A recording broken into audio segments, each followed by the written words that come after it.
Awalnya sih hidayah itu datang ketika saya dinyatakan tidak lulus tes menjadi seorang calon biarawati. Di saat itu saya merasakan kekecewaan dan spontan saya berusaha menghilangkannya dengan berdoa.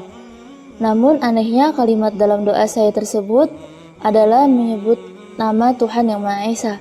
Padahal itu bertentangan dengan keyakinan saya sebelumnya. Bismillahirrahmanirrahim.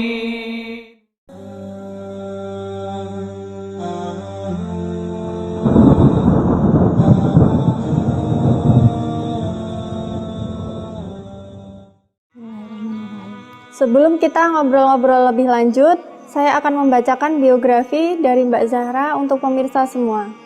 Nama Katolik Maria Devina Kurniadi. Nama Islam Fatimah Az-Zahra. Tempat tanggal lahir Bandar Lampung 16 Desember 2000. Agama lama Katolik Paroki Santo Yohanes Rasul Kedaton Bandar Lampung. Masuk Islam tanggal 15 Februari 2020 di Mu'alaf Center Bandar Lampung. Domisili Perumahan Tanjung Raya Permai, Blok 4, nomor 10, Tanjung Senang, Bandar Lampung. Nama orang tua, Ayah Vincentius Denny Kurniadi, Ibu Josephina Nurbaiti Nanjaya. Kalau boleh tahu, Mbak Zahra ini berapa bersaudara? Saya anak tunggal, Mbak. Anak tunggal.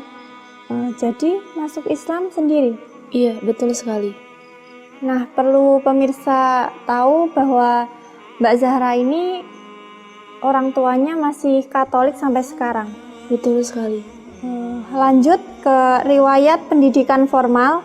SD Katolik Xaverius sampai 2013. SMP Katolik Xaverius sampai 2016. SMK Katolik Yadika sampai 2019. Pernah kuliah di Universitas Teknokrat Indonesia Bandar Lampung semester 3. Cuma sampai semester 3 ya, Mbak? Iya. Jadi semester 3 langsung masuk Islam. Iya, betul sekali. Perlu pemirsa ketahui bahwa Mbak Zahra ini pernah mencoba ikut tes masuk calon biarawati Katolik di Biara Karmel Santa Imelda, Cianjur, Jawa Barat. Selama seminggu namun tidak lulus tahun 2019. Jadi qadarullah ya Mbak, dari cita-cita Mbak Zahra menjadi biarawati, namun sekarang malah jadi santriwati. Alhamdulillah. Apa yang membuat Mbak Zahra ini tertarik pada Islam di usia yang masih awet muda? Awalnya sih hidayah itu datang ketika saya dinyatakan tidak lulus tes menjadi seorang calon biarawati. Di saat itu saya merasakan kekecewaan dan spontan saya berusaha menghilangkannya dengan berdoa. Namun anehnya kalimat dalam doa saya tersebut adalah menyebut nama Tuhan Yang Maha Esa. Padahal itu bertentangan dengan keyakinan saya sebelumnya. Kemudian setelah itu saya melanjutkan studi sebagai seorang mahasiswi di Universitas Teknokrat Indonesia. Di sana saya mendapatkan teman muslimah yang dimana kami sering belajar kelompok di masjid. Di samping itu saya sering pula menemani mereka untuk menunaikan ibadah sholat. Dalam gerakan tertentu, akhirnya saya tertarik, terutama di gerakan sujudnya. Dan bagi saya, gerakan itu adalah hal baru dan hal yang sangat luar biasa. Dan semakin sering kami belajar di masjid, semakin pula saya merasakan hal aneh. Saya merasakan kenyamanan ketika memasuki masjid, yaitu saya merasa seperti ada di rumah sendiri. Mbak Zahra ini kan anak tunggal, lalu masuk Islam. Bagaimana reaksi papa mama ketika tahu Mbak Zahra jadi mu'alaf? Tentu saja kaget dan tidak setuju. Bahkan saya saat itu mendapatkan penolakan dan pengekangan. Terus pernah nggak Mbak Zahra dapat perlakuan yang tidak menyenangkan dari orang tua Mbak Zahra karena menentang keislaman Mbak Zahra?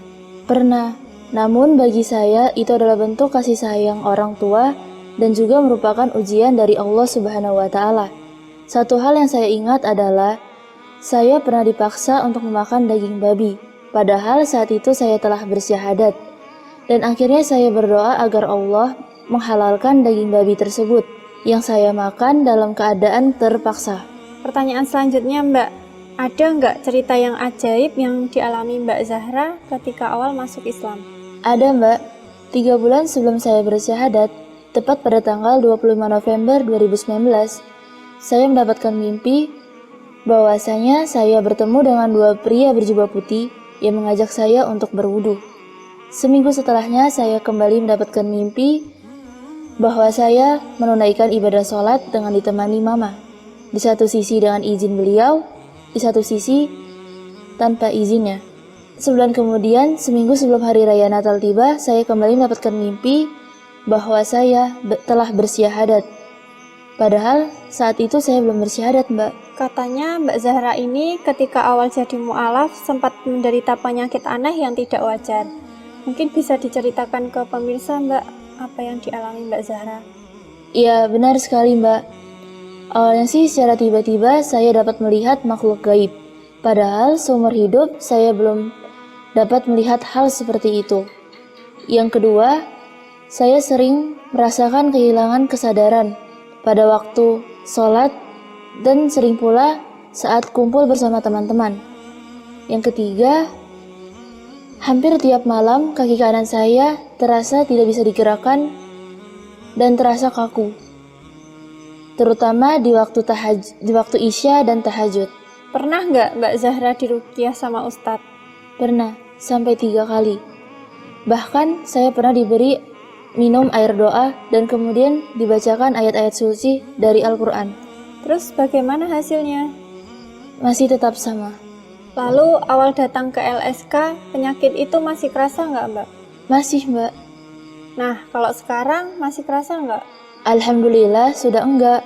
Wah, alhamdulillah ya, Mbak. Kalau boleh tahu, treatment apa yang diberikan Abi Yusuf Ismail kepada Mbak Zahra? Abi Yusuf sih hanya memberikan motivasi buat saya. Yang pertama, bahwasanya saya harus bertawakal dan takut hanya kepada Allah saja. Yang kedua, saya harus move on dari kondisi masa lalu saya. Yang ketiga, saya harus selalu merasa sehat dan kuat, serta tidak ada gangguan apapun. Alhamdulillah, semoga Mbak Zahra selalu diberi kesehatan dan dilindungi oleh Allah ya, Mbak. Amin. Sekarang apa cita-cita dan harapan Mbak Zahra untuk kedepannya? Harapan dan cita-cita saya yang pertama adalah terus berusaha menjadi seorang muslimah yang baik. Yang kedua, berdoa dan terus berharap agar mama papa mendapatkan hidayah untuk masuk Islam. Yang ketiga, berdakwah lewat dai misi akhwat di LSK. Amin, semoga Allah mengabulkan doa-doa Mbak Zahra. Amin. Terakhir ya Mbak, apa pesan Mbak Zahra untuk papa mama yang barangkali menonton tayangan ini? Bismillahirrahmanirrahim. Alhamdulillah, Pa, Ma, Zahra di sini dalam keadaan sehat walafiat. Begitu juga Zahra harap mama papa dalam keadaan sehat selalu. Zahra mohon doa restunya agar Zahra bisa menjadi seorang muslimah yang baik. Dan juga Zahra berharap agar mama papa bisa mengikuti jejak Zahra untuk masuk Islam. Oke, alhamdulillah kita sudah mendengarkan kisah perjalanan masuk Islam Mbak Zahra yang bercita-cita menjadi biarawati, namun sekarang telah menjadi santriwati.